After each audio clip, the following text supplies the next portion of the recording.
एक राज्य में शासन करने वाला राजा दुनिया का सबसे शक्तिशाली शासक बनना चाहता था। एक दिन उसे दूर देश से आए एक भविष्यवक्ता के बारे में पता चला। वह उनसे मिलने पहुंचा और उन्हें अपनी इच्छा बताते हुए निवेदन किया, महात्मा, मुझे कोई ऐसा उपाय बताएं जिससे मैं पूरी दुनिया का सबसे शक्तिशाली राजा बन सकूं। भविष्यवक्ता ने सामने जाते हुए एक रास्ते की ओर इशारा किया और बोले, राजन, सामने जो रास्ता देख रहे हो इस पर चलते जाओ। 10 किलोमीटर की दूरी तय करने पर तुम्हें एक पेड़ दिखाई देगा। उस पेड़ पर चमत्कारी फल लगते हैं। तुम उस पेड़ से एक फल तोड़कर खा लेना, तुम्हारी शक्ति 100 गुना बढ़ जाएगी। राजा बिना समय व्यर्थ किए उस पेड़ की तलाश में निकलने के लिए तैयार हो गया। लेकिन उसके जाने के पहले भविष्यवक्ता ने उसे चेताया, राजन, एक बात ध्यान में रखना, जब तुम इस रास्ते पर आगे बढ़ोगे तो तुम्हारा सामना 1 फीट ऊंचे एक राक्षस से होगा। तुम उसे मार देना, तभी आगे बढ़ना, अन्यथा वह तुम्हारा आगे बढ़ना और पेड़ से फल तोड़ना मुश्किल कर देगा। राजा ने हामी भरी और भविष्यवक्ता से आज्ञा लेकर उनके बताए रास्ते पर चलने लगा। 1 किलोमीटर की दूरी तय करने के बाद अचानक एक राक्षस उसके सामने आया और उसका रास्ता रोक लिया। उसकी ऊंचाई 1 फीट थी। वह राजा को ललकारते हुए बोला, तुझमें हिम्मत है तो मुझे मारकर आगे बढ़। राजा ने देखा कि राक्षस कदकाठी में बहुत छोटा है। उसने सोचा कि इतने छोटे से राक्षस को मारने में अपना समय और ऊर्जा क्यों व्यर्थ करूं। वह उसे धकेलकर बिना मारे ही आगे बढ़ गया। वह आगे 1 किलोमीटर ही चल पाया था कि वह राक्षस फिर से उसके सामने आ गया। इस बार उसकी ऊंचाई 1 फीट बढ़ गई थी। राजा ने उसे फिर एक तरफ धकेला और आगे बढ़ गया। आगे बढ़ते बढ़ते हर 1 किलोमीटर पर वह राक्षस राजा के सामने आने लगा और हर बार उसकी ऊंचाई 1 फीट बढ़ी हुई होती। राजा हर बार उसे मारे बिना आगे बढ़ता जाता। जब राजा भविष्यवक्ता द्वारा बताए पेड़ के पास पहुंचा तो राक्षस फिर से सामने आ गया। इस बार वह 10 फीट का विशालकाय राक्षस था। जब उसने राजा को फल तोड़ने से रोक दिया, तब राजा को भविष्यवक्ता की चेतावनी याद आई कि राक्षस को मार देना, अन्यथा वह तुम्हें फल तोड़ने नहीं देगा। अब राजा के पास युद्ध के अतिरिक्त कोई चारा नहीं था। दोनों में भयंकर युद्ध हुआ। कई बार स्थिति ऐसी बनी मानो राक्षस राजा को मार देगा, लेकिन अंत में किसी तरह राजा राक्षस को मारने में सफल रहा। फिर उस चमत्कारी पेड़ का फल तोड़कर खाकर उसने चैन की सांस ली। लक्ष्य प्राप्ति की दिशा में जब हम प्रयासरत रहते हैं तो हमें कई बार छोटी छोटी समस्याओं और चुनौतियों से दो चार होना पड़ता है। हम अक्सर उन्हें छोटा या तुच्छ जानकर नजरअंदाज कर देते हैं और उनका निराकरण नहीं करते। फिर धीरे धीरे वही समस्याएं और चुनौतियां बड़ी होती चली जाती हैं। एक समय ऐसा आता है जब उन्हें नजरअंदाज करना संभव नहीं हो पाता और वे हमारे लक्ष्य प्राप्ति के मार्ग का रोड़ा बन जाती हैं। कई बार उस रोड़े को पार कर पाना हमारे बस के बाहर हो जाता है और कई बार उन्हें सुलझाने में हमारा बहुत समय और ऊर्जा बर्बाद हो जाती है। बाद में हम पछताते हैं कि हमने पहले उसका समाधान क्यों नहीं निकाला। इसलिए बाद में पछताने से बेहतर है कि समस्याएं शुरुआत में उस वक्त ही सुलझा ली जाएं, जब वे छोटी हों। एक बार सृष्टि के रचयिता ब्रह्मा जी ने मानवजाति के साथ एक खेल खेलने का निर्णय लिया। उन्होंने खुशी को कहीं छुपा देने का मन बनाया ताकि मानव उसे आसानी से प्राप्त न कर सके।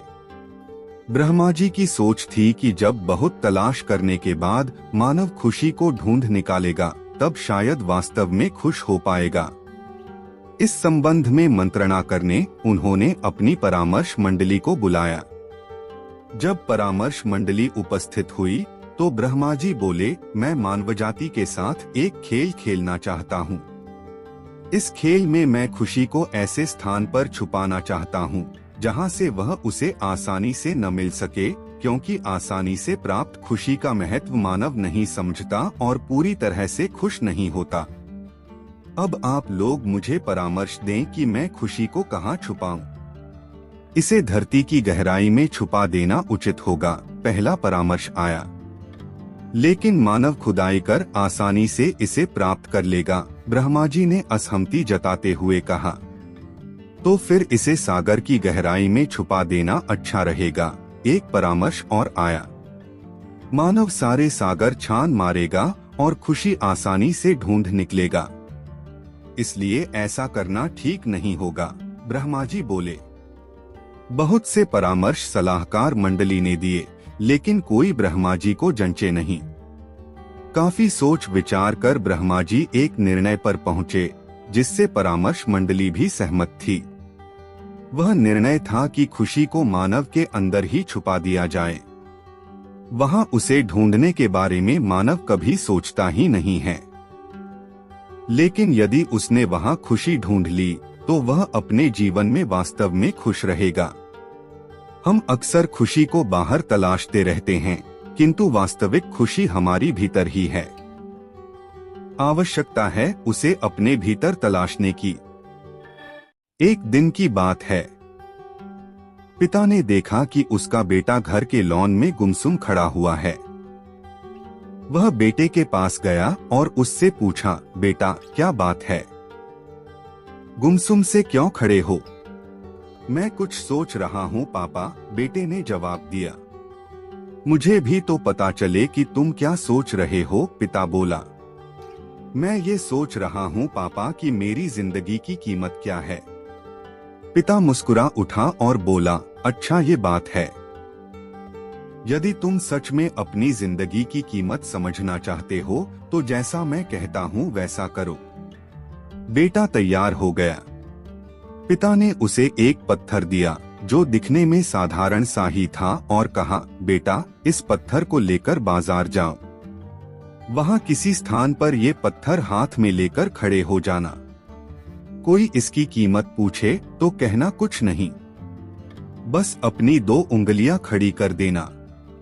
बेटा बाजार चला गया और एक जगह पर हाथ में पिता का दिया हुआ पत्थर लेकर खड़ा हो गया। उसे वहां खड़े हुए कुछ समय ही गुजरा था कि एक बूढ़ी औरत उसके पास आई और पूछने लगी, बेटा इस पत्थर की क्या कीमत है? लड़का कुछ बोला नहीं, बस अपने पिता के कहे अनुसार अपनी 2 उंगलियां खड़ी कर दी। अच्छा 200 रुपए। ठीक, मैं इस पत्थर को 200 रुपए में खरीदने को तैयार हूँ। मुझे ये पत्थर दे दो, बूढ़ी औरत बोली। बूढ़ी औरत की बात सुनकर लड़का हैरान रह गया। उसे अंदाजा ही नहीं था कि एक साधारण से दिखने वाले पत्थर के लिए कोई 200 रुपए भी दे सकता है। खैर, उसने वह पत्थर बेचा नहीं और घर आ गया। घर आकर उसने सारी बात अपने पिता को बताई। तब पिता ने उससे कहा, इस बार तुम एक म्यूजियम में जाना। वहां भी कोई तुमसे इस पत्थर की कीमत पूछे तो पहले की तरह 2 उंगलियां खड़ी कर देना। लड़का पत्थर लेकर म्यूजियम चला गया। वहां एक आदमी ने उसके हाथ में वह पत्थर देखकर पूछा, इसकी कीमत क्या है? लड़का कुछ नहीं बोला, बस अपनी 2 उंगलियां खड़ी कर दी। अच्छा 20,000 रुपए। ठीक है, मैं ये तुमसे 20,000 रुपए में खरीद लूंगा, आदमी बोला। लड़का यह सुनकर हैरान रह गया। उसे यकीन ही नहीं हो रहा था कि कोई उस पत्थर के 20,000 रुपए भी दे सकता है। पत्थर बेचने से मना कर वह घर आ गया। अपने पिता को उसने सारी बात बताई। तब पिता ने कहा, अब मैं तुम्हें आखिरी जगह भेजता हूँ। इस पत्थर को लेकर अब तुम किसी कीमती पत्थरों की दुकान पर जाओ और वहां भी कोई तुमसे इसकी कीमत पूछे तो कुछ कहना मत। पहले की तरह बस 2 उंगलियां खड़ी कर देना। लड़का तुरंत कीमती पत्थरों की एक दुकान में पहुंचा। उसके हाथ में वह पत्थर देख दुकानदार तुरंत उसके पास आया और बोला, अरे ये पत्थर तुम्हारे पास कैसे? इसे तो मैं सालों से तलाश रहा हूँ। ये पत्थर तुम मुझे दे दो, बताओ क्या कीमत लोगे इसकी।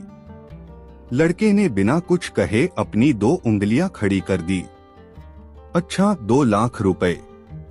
ठीक है, मैं अभी तुम्हें 2 लाख रुपए देकर ये पत्थर तुमसे खरीद लेता हूँ, वह आदमी बोला। 2 लाख रुपए सुनकर लड़के की आंखें आश्चर्य से फैल गई। यह कीमत तो उसकी सोच से भी बाहर थी। खैर, उसने वह पत्थर नहीं बेचा और घर चला आया। घर पहुंचकर उसने अपने पिता को बताया, पापा, यकीन ही नहीं हो रहा कि कोई इस पत्थर के 2 लाख रुपए देने को भी तैयार है। ये कैसा पत्थर है पापा? कोई इसे 200 में खरीदना चाहता है तो कोई 20,000 में, और तो और इसे 2 लाख रुपए में भी लोग खरीदने को तैयार हैं। आखिर इसकी कीमत क्या है? पिता बेटे को समझाते हुए बोला, बेटा, तुमने अपनी जिंदगी की कीमत मुझसे पूछी थी ना। इस पत्थर की जगह अपनी जिंदगी को रखो और अंदाजा लगाओ अपनी जिंदगी की कीमत का। इस पत्थर की कीमत अलग अलग स्थान पर अलग अलग थी। वैसा ही जिंदगी के साथ भी है।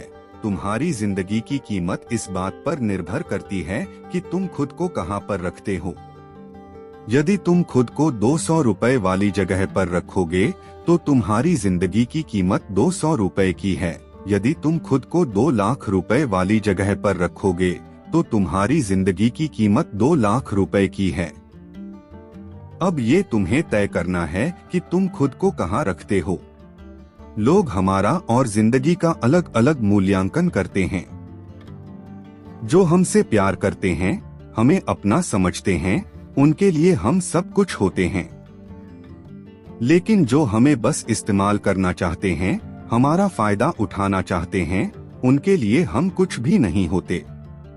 वास्तव में जीवन अमूल्य है, इसका महत्व समझें।